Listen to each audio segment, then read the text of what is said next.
Januari Februari tahun depan vaksinnya siap, bisa mulai diimunisasi. Ayo mulai syutingnya. Udah mulai videonya. Sorry ya kakak-kakak, Ella lagi latihan mental buat disuntik imunisasi awal tahun depan.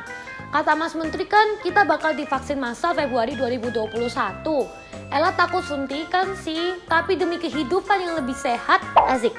Ella relain badannya disuntik. Ngomong-ngomong, beneran nggak sih vaksinnya bakal keluar tahun depan? Nanti Ella udah terlanjur latihan mental ternyata di PHP sama pemerintah. Kan sebel. Daripada di PHP mendingan aku cek sendiri aja deh faktanya gimana. Sebenarnya ada banyak vaksin yang dikembangkan di dunia, termasuk di negeri PES 62. Salah satunya adalah hasil kerjasama dengan Cina yang berasal dari Sinovac Biotech. Ya yang lagi diuji klinis tahap 3 sekarang ini. Kata Direktur Utama Bio Farma Onesti Bashir, kalau uji klinisnya lancar mereka bisa produksi sampai 250 juta vaksin awal tahun depan. Menurut hasil riset Ella, supaya sebuah vaksin bisa digunakan secara massal, tahapannya ada banyak. Mulai dari uji praklinis untuk memastikan kalau vaksinnya stabil secara fisik maupun kimia. Terus masih harus diuji cobakan ke hewan. Kalau udah oke, masuk ke tahap uji klinis pertama, ke manusia dewasa. Waktu itu vaksin Bio Farma Sinovac ini udah diuji kepada 100 orang. Next level diuji ke 400 orang. Dan yang sekarang lagi heboh, mereka lagi nyari 1.620 orang di kota Bandung yang mau jadi relawan buat uji coba vaksin corona. Jadi buat sebuah vaksin bisa diproduksi massal itu prosesnya panjang. Sama kayak jalan menuju pelaminan. Kata kakaknya Ella, prosesnya panjang dan ribet. Emang iya ya kak? Anyway, sampai sini kayaknya rencana ini berjalan lancar ya. Tapi habis itu aku nemuin artikel yang bilang kalau vaksin corona belum akan ditemukan hingga 2021. Kan Ella jadi sedih.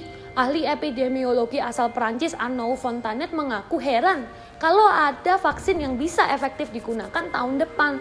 Sama, pakar penyakit penular Amerika Serikat Dr. Anthony Fauci mengatakan kemungkinan vaksin corona yang diproduksi itu nggak efektif 100%. Bahkan untuk mencapai 98% aja kemungkinannya sangat kecil. Amerika saat ini juga lagi mengembangkan vaksin, yang salah satunya juga akan selesai di akhir tahun ini. Tapi dia tetap meminta masyarakat untuk tetap melakukan pencegahan seperti cuci tangan, pakai masker, dan jaga jarak. Head of Corporate Communication Bio Farma Iwan Setiawan menyebutkan adanya potensi kegagalan dari pengembangan vaksin ini.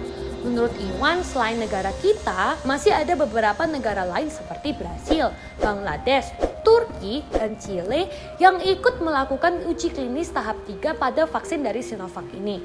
Jadi sekalipun di Indonesia uji klinis tahap 3-nya berhasil, kalau di negara lain ada yang gagal, vaksin belum bisa diproduksi secara massal. Tapi good news-nya, vaksin yang diuji di semua negara tadi udah lolos uji klinis 1 dan 2. Kalau kesimpulan dari Ella sendiri, kemungkinan vaksin ini berhasil itu ada. Dan Ella pun optimis. Cuma jangan mentang-mentang ada vaksin, kita terus jadi sok kuat dan gak mau melakukan pencegahan ya kakak-kakak. Gak ada yang tahu seberapa besar keefektifan dari vaksin baru ini. Jadi kalau kata mama aku, harus jaga kesehatan sendiri. Menurut kakak-kakak, kita bakal diimunisasi nggak ya awal tahun depan? Kasih tahu Ella jawaban kakak-kakak ya di komen, biar Ella makin pintar. Bye-bye!